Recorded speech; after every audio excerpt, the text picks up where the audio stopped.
अवामी time news में खबर शामिल कंदा हलूं। जसकम चेयरमैन सनान खान कुरैशी भिटशा पहुची हज़रत शाह अब्दुल लतीफ़ भिटाई जे मज़ार ते चादर चाढ़ी दुआ घुरी।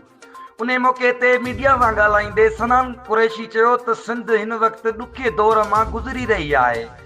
सिंध जे अवाम खे मुतहद थियणो पवंदो। हिन चयो त पीपल्स पार्टी जे हुकूमत में हमेशह सिंध खे नुक़सानु रसियो आहे।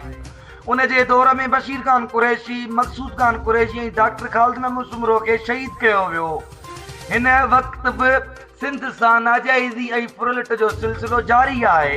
हिन चयो त सिंध जे बेटनि खे विकिरो कयो वियो आहे, जंहिंजी असीं सख़्त लफ़्ज़नि में मज़म्मत कयूं था। ऐं उन मौक़े ते अब्दुल रशीद ॾेथो, सैयद हाशिम शाह, शेर अली मक्सी ऐं ॿिया बि मौजूदु हुआ।